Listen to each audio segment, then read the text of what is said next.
Happy Sunday! Da-da-da-da! Hello! This is Bryony Rose Smith, coming to you live from the Forbidden Library. And today we'll be reading more Exordium, which should have the cover. Why is the cover not there? Oh. 1 second. I actually got on and sorted this out earlier. I don't know why it's not showing.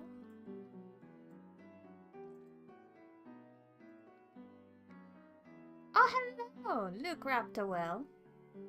How are you this evening? No, why are you like this? Why are you like this, Streamlabs?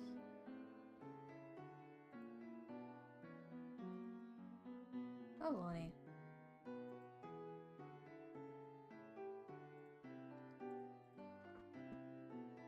Well, I'll have to show you the cover instead. Evening? It is evening for me. It is Sunday evening where I live in this forbidden library. Give me a hot second. Next page! Boom. It is. So this stream we'll be reading Exordium by Blake R. Wolf. Book 1, Exordium. This is the 3rd time we are reading it, and we are already at chapter 11. Quick recap of the story so far is, in the first chapter, we had a guy who was a little bit desperate for cash and decided to brave something called the Forbidden Ruins. Not forbidden by any rule, forbidden because no one's usually dumb enough to go in there. He went in, he found us a probably magical item, we don't know. And it is so far, it's a good standard fantasy read so far. Where he found a somewhat magical item, but got murdered by a Draugia before he could leave with his prize. Second chapter introduced us to our main character Nox, who also dungeon dives desperately for things to sell for money because his mother is ill. And he is a good boy and he wants to look after his mother. But all the local haunts are running dry of loot because in this world they do not respawn. This is very not isekai. And then, in the tavern, he overhears a group that are also desperate enough to brave the Forbidden Ruins, which they do. The magical item calls to Nox, and he goes to get it. And because he goes to get it, the Draugia come after him. Eventually he realizes that the Draugia are actually attracted to the magical item. So he tries to get rid of it, because obviously it's causing him trouble, and it's causing his teammates trouble, it's not good. But when he tries to yeet it, it gets stuck to his hand, it's stuck to his body, it won't leave him alone. The MacGuffin said no, so he separated from his party members to try and make sure they could get out alive. And we don't know what happened to them, we can only assume they're fine, because he got ganged up on by 2 Draugia, and then yeeted off a cliff. When he came to, he was in probably the worst place you would find yourself in any adventure, in some spider webs. The big spider was nowhere to be found. He managed to cut himself out of said spider webs and wander for a while until he found some stairs up, a very good sign, covered in more spider webs. Yay! But apparently it wasn't just one big spider. It was one big mummy spider, little baby spiders. So as much as he managed to escape mummy, the little babies got him. And he got all wrapped up in the spider webs and passed out because of the poison. And that's exactly where we left it last time. Yeah. Yes. Nox is in big trouble. Let's find out how he escapes. Oh, you can't see your chat properly. Let's pull you up a little bit there. There we go. No, I don't want that big. Perfect. In chapter 11 of Exordium. Let's go.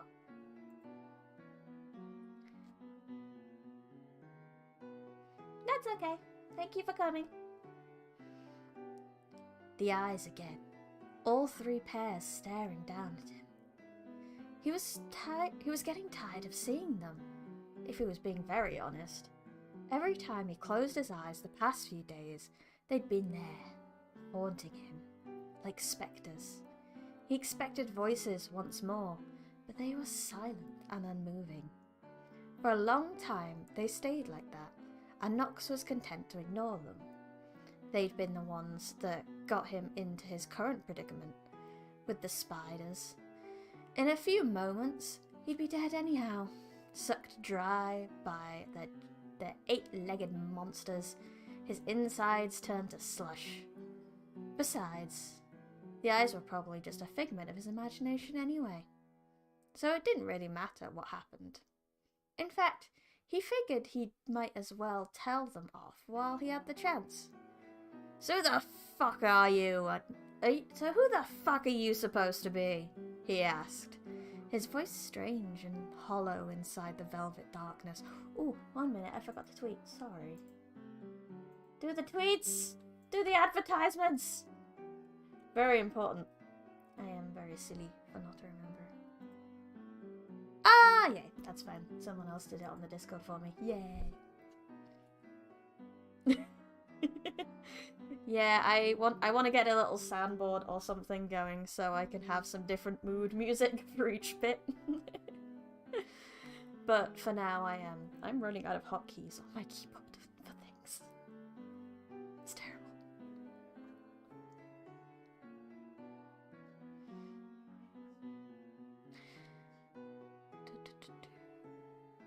Ah, yes, we just yelled.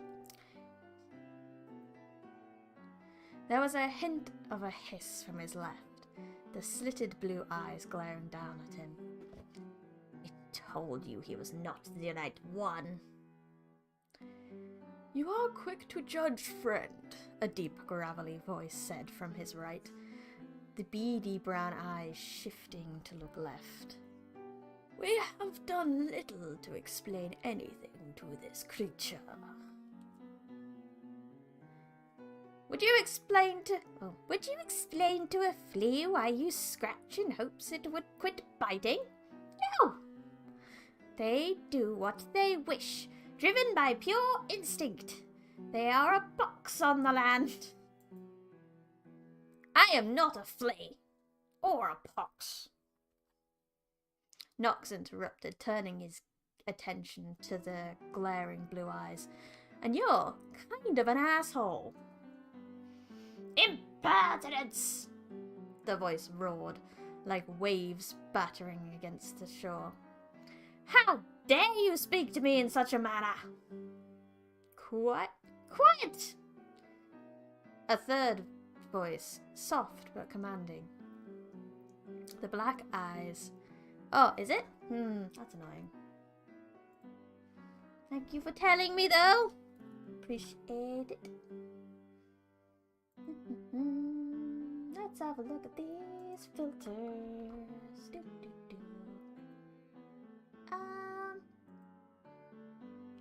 Noise suppression filter for things. Maybe I just use... I don't know. I have no idea. Maybe I just turn myself up a little bit. Boop, boop, boop, boop, boop, boop, boop, boop, boop.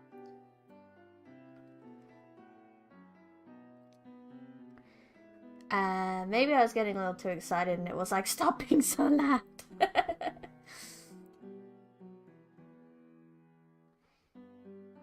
I'll have to work on it. I'm not sure how to fix it right now.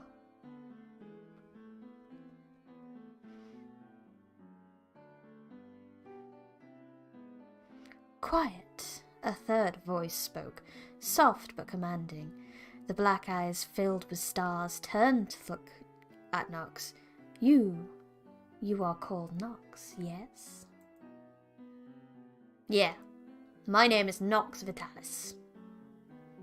And why did you seek the Clavis? I've heard that word, but I've got no idea what it is. No! God damn it. Why is it? We could risk taking off the noise suppression filter completely. But then you might get some random background noise, like keyboard ASMR. I guess I'll just have to be careful. And work on my noise suppression some other time.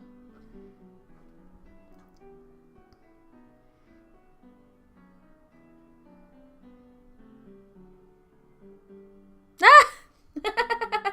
Fair enough.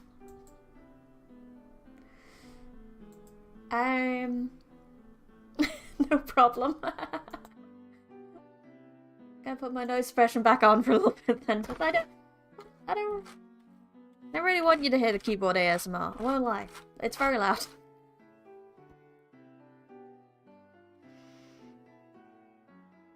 There was a quiet for a moment, but an image appeared in front of him. It was a silver cylinder with carved runes across its surface. This is the clavis, which you now have in your possession. Look, I don't know what it is. I came into these ruins to find something to sell, and honestly, I'd rather be rid of this thing. Thief! The first voice cried, the eyes glowing wide and hateful. Silence! The third voice shouted back, the darkness reverberating. They paused for a moment, seeming to collect themselves. The clavis has chosen you, although we are not sure why. Is that why I can't get rid of it? Nox asked, taking a step forward. It's stuck to my skin, like I'm made of lodestone. Yes, that is why. Another small pause. The power contained within chooses its own wielder. Though we sealed it away long ago, it continues to be a mystery to us. But it remains our only hope to finish the job we started more than a millennia ago, and the key to setting the world right again. Nox stared up at the glowing eyes. This is all some kind of weird dream, isn't it? It's because of the spider poison. I'll be dead soon, and I won't even know it happened. I really didn't think I'd die talking to a bunch of weirdos made up in my head, though. The clavis will save you, the middle pair said. If you ask it to. If I ask it to? What does that mean? How do I ask a metal tube for something? A deep rumble filled the darkness, like thunder in the distance. A long way off there were flashes of lightning, and the darkness began to take on a red tinge. The eyes glanced at one another, their expressions shifting to worry. It seems we have been discovered. His power is growing. Whose power? The thunder cracked louder and louder, the storm rushing their way. The chains grow thin and our time grows short. He will be free soon. Ask the clavis to help you, and all will be revealed. The answers you seek are contained within. Guard them with your life. Wind kicked up and whipped around Nox, snapping his clothing against his skin. What the fuck are you talking about? He shouted into the storm, illuminating a figure within chains, stretching from it in all directions. It was colossal, many hundreds of feet tall in the distance. You're our last hope. A sudden burst of lightning struck the ground in front of Nox, blinding him temporarily. The thunder that followed felt as if it would burst his eardrums. When his eyes finally adjusted, he saw the massive figure, once more silhouetted against the red clouds and flashes of light. One of the hundreds of chains creaked, stretched, and snapped, the metal crashing back to the ground. With it, a rush of terror swept over him, and he fell backwards into the darkness. Oh no. Someone's going to release the lamb dark god. Nox awoke with a start, gasping for air. Terror was still flooding through his body, pulsing down to the tips of his fingers and toes like icy water in his veins. His abdomen still pulsed with pain, the 2 puncture wounds throbbing. He forced his eyes open, but only saw white silk in front of him. Trying to move his arms and legs, he realized he was still trapped within the webbing. The only reason he could see anything was thanks to the crystal's glow. It was still attached to his spear that had been bound up with him. He struggled to push the paralyzing fear out of his mind. He was having a hard enough time moving with just the spider venom. There would be time to pick his strange vision apart later. A soft clicking drew his attention. Through the dense webbing, he could just make out the shape of one of the spiders moving about on the complex series of silken strands that filled the cavern. The light didn't go far, but what he could see made him believe he was suspended somewhere near the ceiling in another carved cavern. There wasn't enough detail to tell if he was still in the stairwell, but he hoped they hadn't taken him far from it. Nope, sorry. I slipped on my mouse there. There we go.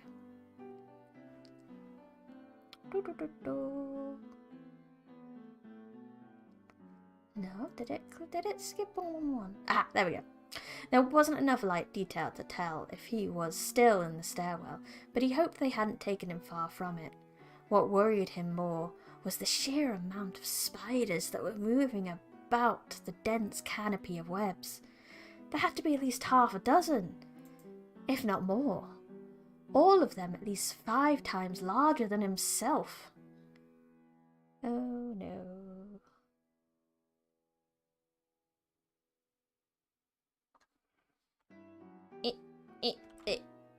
Nope, that's a really wrong expression.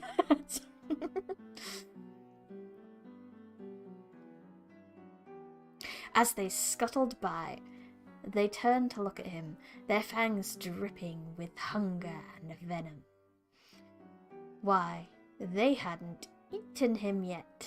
He couldn't tell, but something must have been holding them back. He shuddered to think what could have such power over these massive creatures.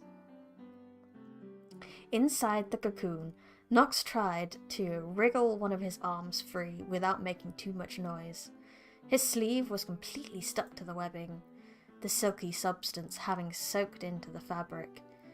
He could feel the cool metal of the cylinder still pressed against his skin. The eyes of his dream were probably a hallucination. That much he knew. But if he could get his arm free, he might be able to reach the dagger at his side. Even if he managed to get free, the chances of surviving the fall alone were slim. But he had to try. He had to get back to his mother. Oh, what a good boy. It took a few moments of wriggling and rolling his fingers across his bloody torso under the tight web, pain pulsing through his stomach. At last, he felt the kiss of cold metal against his fingertips. The dagger, as always, seemed to be impervious to the sticky strands, and came free of its sheath easily. Without a slow, soaring motion, Nox began to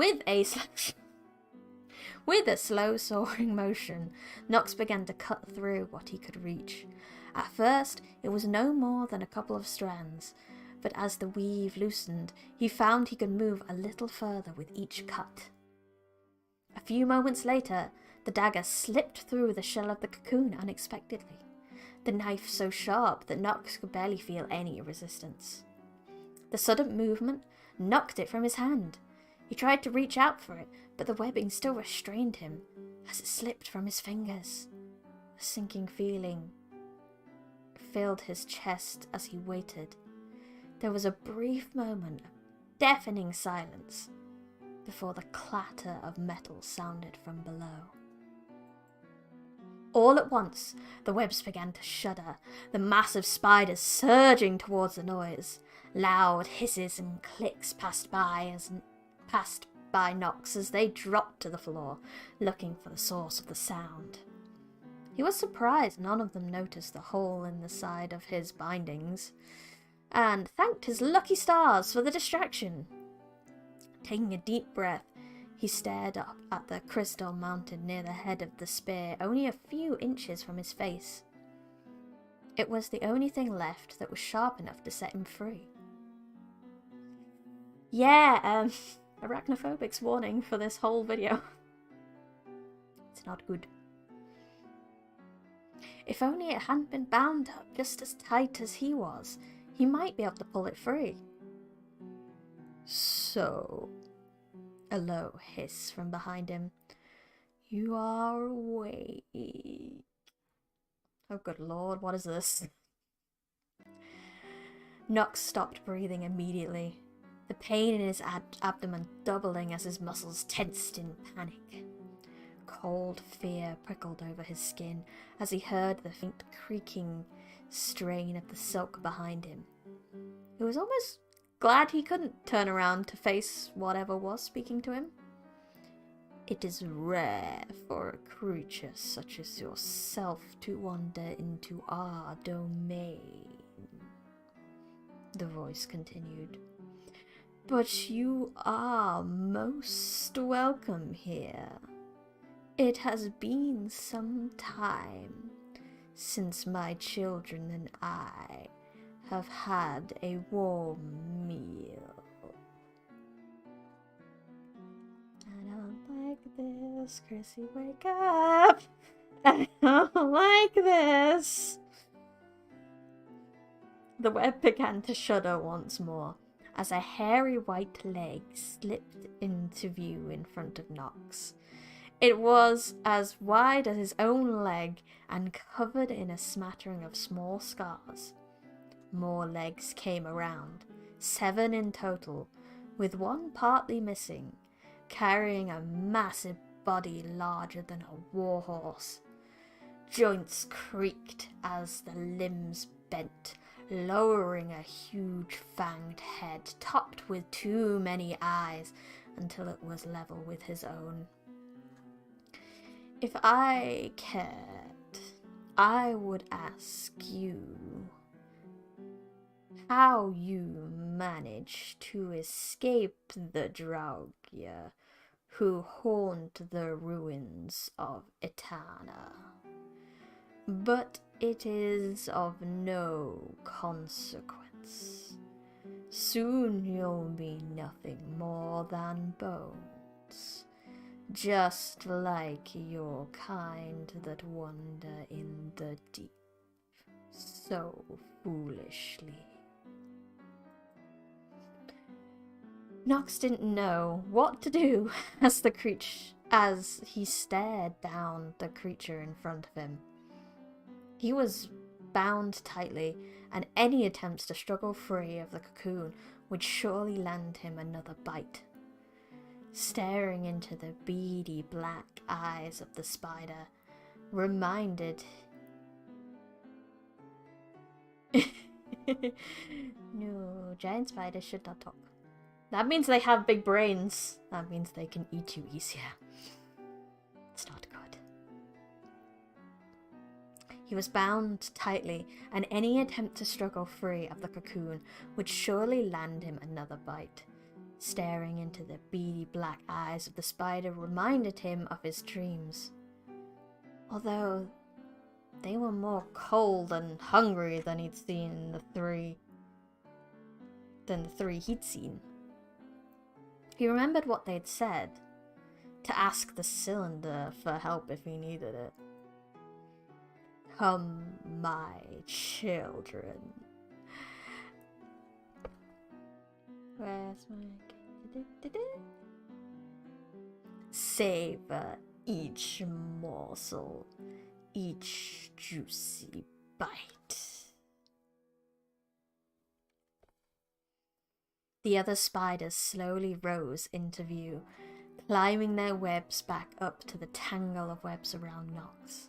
They clicked their jaws together, saliva dripping from their mouths.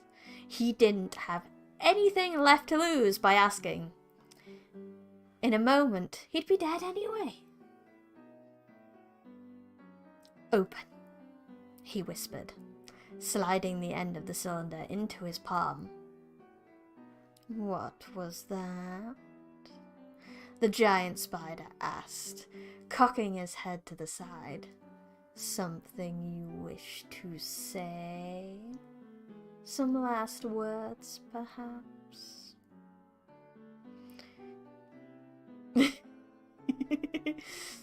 Nox closed his eyes and concentrated. "Please open," he muttered again.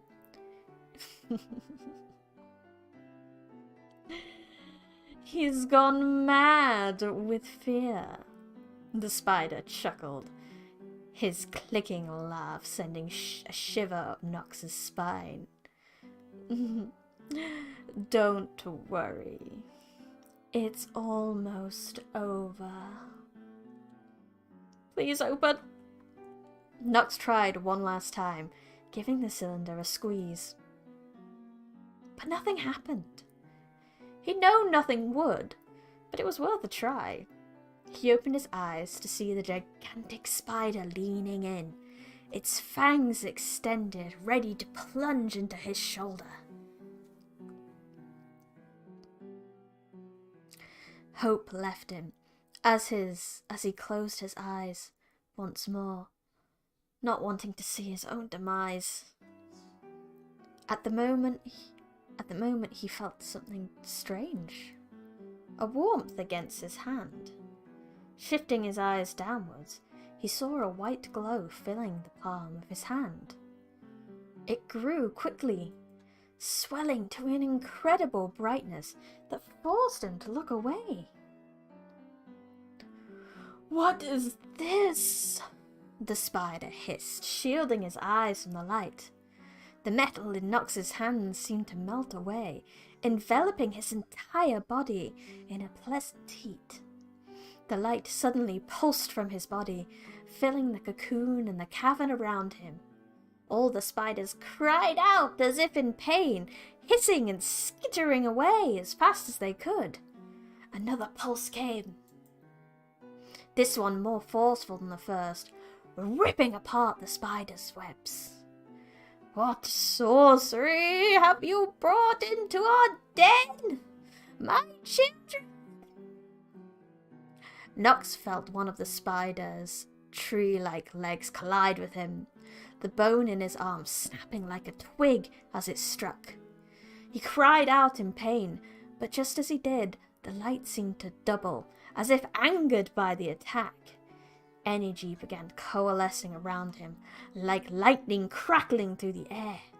Slowly, all the light was sucked out of the room and condensed into his left hand.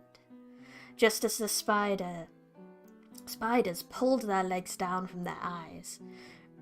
Relieved the attack was over, the glowing orb exploded. Bright balls of energy, like shooting stars, whizzed through the air, colliding with the spiders and blowing their bodies apart. Multiple struck the largest one in front of Nox, and he watched as each of his legs were removed, his black blood staining the webs. With one last pulse, a large beam struck the spider in the face, popping all of his eyes at once, and driving a hole through his head. A sickening gurgle came from the open wound as he fell off and shredded the webs to the ground far below. At the last light began to die down, and Nox was able to look at it once more, not believing what had just happened. To his surprise, he found that all of the web around him had been blown away, and he was floating in mid-air, with nothing holding him aloft. Panic welled up in his chest. worried he would fall to his death on the stones below, but he stayed airborne, the light condensing into a ring around his left middle finger, and shifted its colour from white hot to cool green, like dappled sunlight through leaves in summer. He felt his body gently coasting downwards, the pain in his now broken arm temporarily gone. His eyes never left the ring. When his feet touched the ground at last, he let out a sigh of relief. But then something else happened. The ring suddenly let out another ball of energy, blowing his arm backward painfully. Cringing with tears forming in his eyes, he grasped at his mangled limb and turned his attention back to the ball of light. It zoomed about, as if it were looking for something, bouncing off the walls and chipping pieces of stone away from the cavern. Its light showcased the many spiders' corpses spread over the area. What was left of their legs curled up against their bellies. Not a single one had escaped the wrath of the strange power that had saved him. At last, the ball of light turned about and came flying directly for Nox. He held his good arm up to shield himself, afraid it had come to kill him as well. But just before it struck him, it stopped, hovering a few inches in front of his face. Nox lowered his arm, staring into the faintly pulsing green light. A sound filled the cavern around him, like the hum he'd heard upon entering the ruins. But this time, it was softer and more melodic. Like the song of some strange creature. It was mesmerizing. Without a thought, he found himself reaching a hand, wanting to touch the strange object. Before he could touch it, he heard the song grow louder, the vibrations matching those on his left hand, where the ring still glowed. The orb in front of him began to change its shape, shifting violently. It swelled into an oval the size of a medium dog. Like pieces of molten glass, Nox watched as limbs were pulled from the shape, paws delicately formed on their ends. A long, bushy tail extended from one end, while another drew forth a pointed head with soft triangle-shaped ears. When the form finally stopped shifting, the light began to die away, and it sank to the floor, turning black as it did so. The ring on his finger began to dim as well, and eventually everything was cast back into the darkness. Well, that was one hell of a chapter. I mean, I knew it was going to be saved by some magic bullshit, but that was a whole thing. At least the spiders are dead now. Yeah. Quick drink.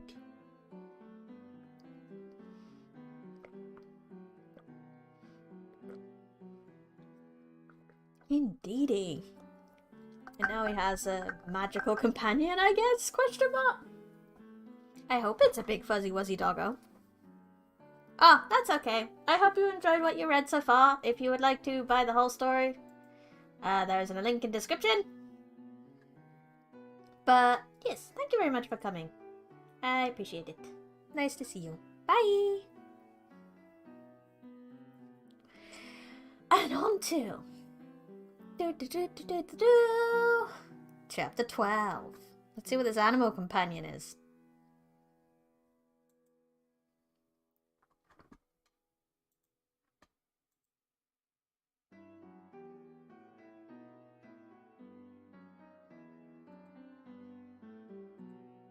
Yeah. Sorry. I was clicking things I should not have been clicking, and then I needed to click, click, click, click, click, click, click, click, click. Sorry. Anyway, It took Nox a few moments for his eyes to adjust, and a few more to locate his spear that was partially trapped under one of the dead spiders. Gross! Cradling his freshly broken arm, he worked the spear free. So this thing does all this, but it doesn't heal. That would have been nice if it healed him as well. He's a bit beaten up. Poor baby. He worked the spear free. The crystal remained attached, the spear thankfully undamaged. Using it to light his way, he stumbled back over to where the strange creature had formed in front of him. The glow caught the black shape on the ground, and Nox kneeled down beside it, holding out the crystal. At first the shadows were too deep to make out much, but he looked it over. He realized it was a fox. Oh no. Is the cylinder a sealed up kitsune of some description? Is this Tamamo? Are we all gonna die? 1,000 questions spilled into his mind at once. Where was the cylinder?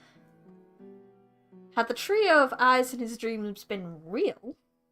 Had everything he'd just witnessed been an hallucination from spider venom? Why was there a ring on his finger? How was he going to sling his broken arm? On and on they flowed, through his mind like a raging river. However, one urge pushed through. Nox had never seen a fox in person before. Only pelts displayed by vendors when he was and he always admired how soft they were. The fox in front of him was bigger than he'd anticipated, and he'd never seen a black one before.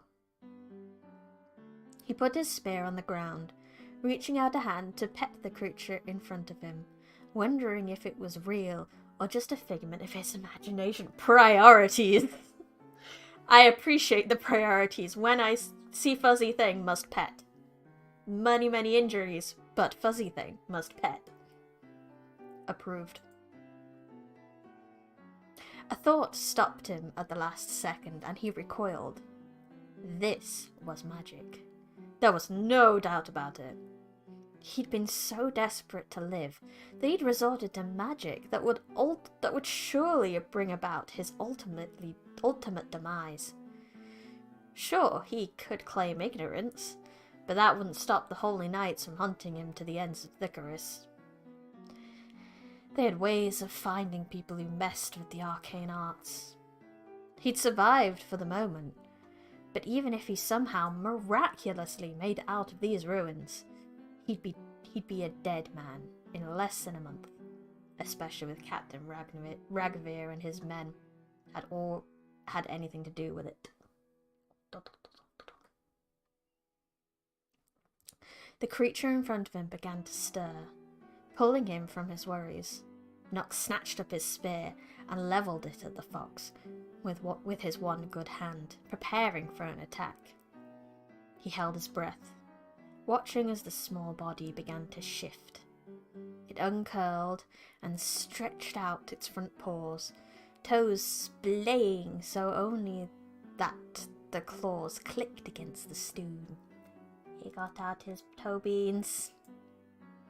The fox stretched out one back leg, then the other, before it finally turned to face Nox, its golden eyes glowing in the darkness. "Hello," said a smooth voice, its tiny fox lips forming the words perfectly.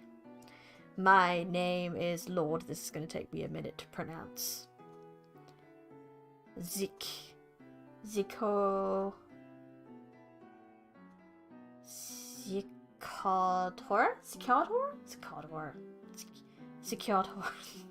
I don't think that's how we say it. I'm gonna have to go to the author and be like, hey, pronunciations, bitch. Tell me. I'll do it on TikTok. I'll just do a TikTok and then he can just comment on it. There we go. Calling you out. Blake. Who are you? Knox didn't move, the spear still hovering a few inches in front of the fox's face. "Can you hear me?"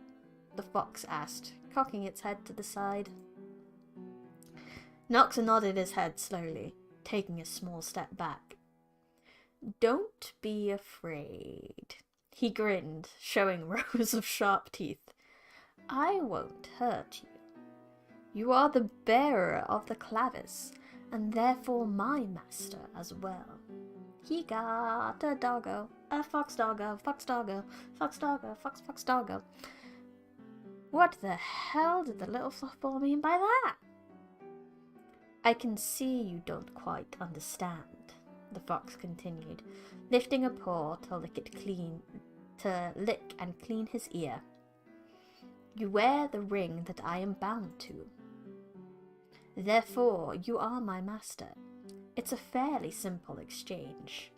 Ah, so he's like a really smart version of Oboro from Bofuri. He's big Oboro. What are you? Knox muttered. The fox looked down at his own body. "I appear to be some sort of fluffy woodland creature." He turned his gaze back up to Knox, gesturing to his body in an oddly human way. "Do you know what this shape is called?" "You're a fox." He hummed, pawing his tail. "I rather enjoy the tail, and the ears are exceptionally functional. Not a bad form to take, I'd say." "For?" "Ah, yes. It is a little bit confusing," the fox nodded.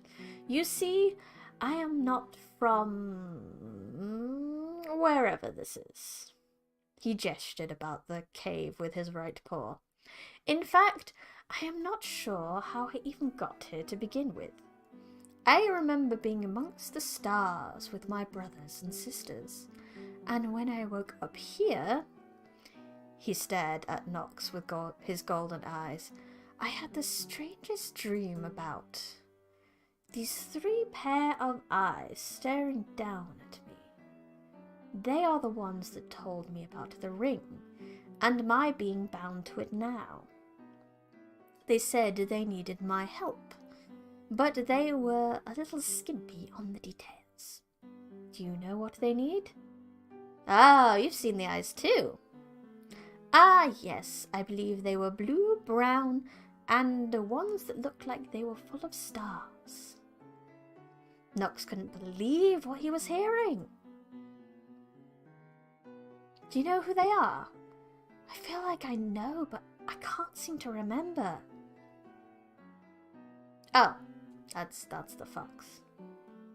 "Do you know who they are?" "I feel like I know, but I just cannot seem to remember." "I have no idea," Knox replied, shaking his head. He still held the spear at the ready. Are you magic?" The fox laughed, his cackles echoing off the wall. "My dear sir, everything is magic. What a silly question." Obviously, the fox had never been to Licorice, where magic was being wiped from existence by force. Uttering even the word